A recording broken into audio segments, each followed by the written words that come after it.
Welcome to our list of the top 10 quotes that are often remembered and cited by many people. These quotes have stood the test of time and continue to inspire and resonate with people of all ages and walks of life. Whether they offer words of wisdom, encouragement, or a different perspective, these quotes have left a lasting impression on those who have encountered them. We hope that you find these quotes as thought-provoking and meaningful as we do. Please be aware that the provided interpretation for this quote is just one possible explanation and may not necessarily reflect the original intent of the author. It is important to keep in mind that quotes can often be open to multiple interpretations, and the meaning of a quote may vary from person to person. I have a dream. Martin Luther King Jr. I have a dream is a famous speech given by Martin Luther King Jr., an American Baptist minister and civil rights activist, on August 28, 1963 during the March on Washington for Jobs and Freedom. In his speech, King called for equal civil and economic rights and the end of racism in the United States. The speech was a significant moment in the civil rights movement and is often considered one of the greatest in American history.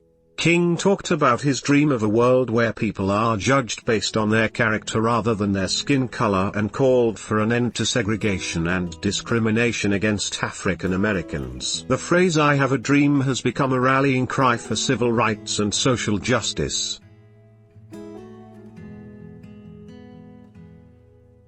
The only thing necessary for the triumph of evil is for good men to do nothing. Edmund Burke. The quote suggests that if good people do not actively work to stop evil or wrongdoing, it will thrive.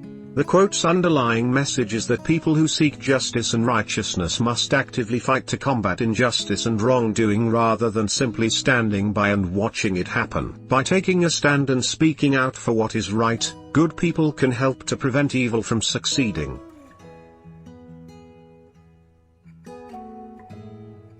Ask not what your country can do for you, ask what you can do for your country.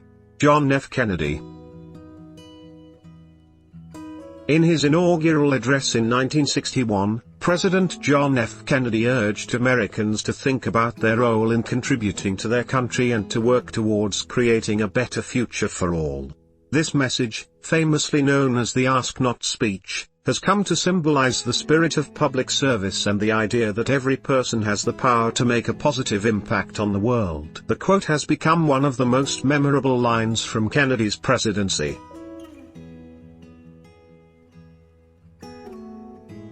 The best and most beautiful things in the world cannot be seen or even touched. They must be felt with the heart. Helen Keller. This quote implies that some of the most significant and valuable moments in life cannot be perceived through our senses, but must be experienced emotionally or spiritually.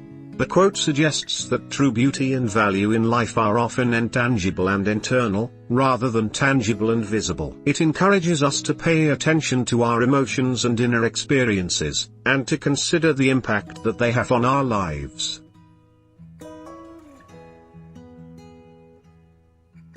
The greatest glory in living lies not in never falling, but in rising every time we fall.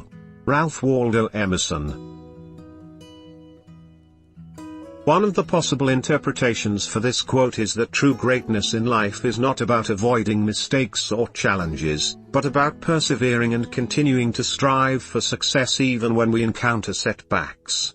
The quote encourages us to view failures and challenges as opportunities to learn and grow, rather than as defeats. It suggests that the real glory in life comes from the ability to rise up and try again after falling down, and to keep striving for our goals despite any obstacles we may face.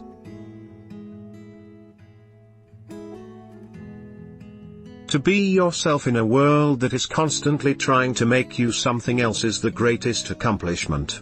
Ralph Waldo Emerson. The underlying idea in this quote is that it can be difficult to maintain our own identity and beliefs in a world that is constantly trying to shape and influence us.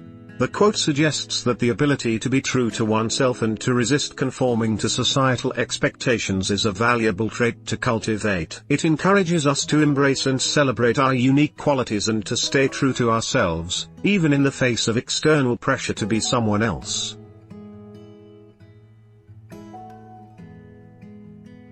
Love all, trust a few, do wrong to none. William Shakespeare. This quote by William Shakespeare is often used as advice for how to interact with others.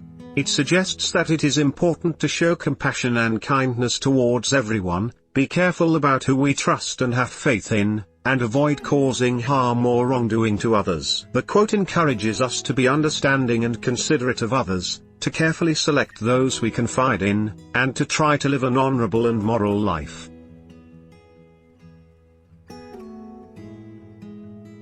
The greatest happiness of life is the conviction that we are loved, loved for ourselves, or rather, loved in spite of ourselves.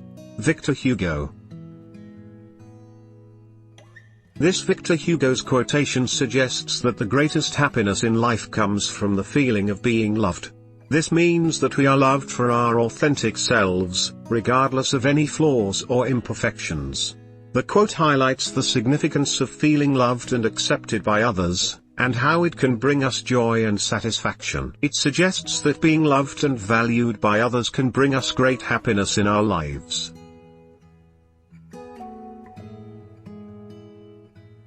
We are all in the gutter, but some of us are looking at the stars.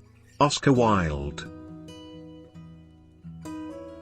This quote by Oscar Wilde suggests that even when we are facing difficult times or are in a challenging situation, we can choose to look beyond our current circumstances and aspire to something greater.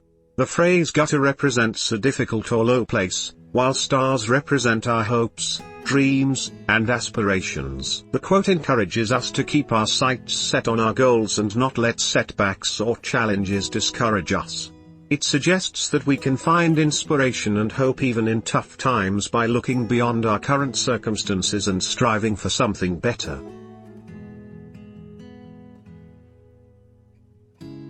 A room without books is like a body without a soul. Marcus Tullius Cicero. This quote by Marcus Tullius Cicero suggests that books are an essential part of a person or a place, much like a soul is an essential part of a body. The quote highlights the value of books in our lives, as they provide us with knowledge, understanding, and a sense of connection to the world around us. A room without books may feel empty or incomplete, just as a body without a soul would be lifeless. In this sense, the quote can be interpreted as a metaphor that compares books to the soul and suggests that they are an integral part of our being and our surroundings. It encourages us to surround ourselves with books and to value the role that they play in our lives. Thanks for watching. If you would like to see more content like this, please consider liking and subscribing to our channel.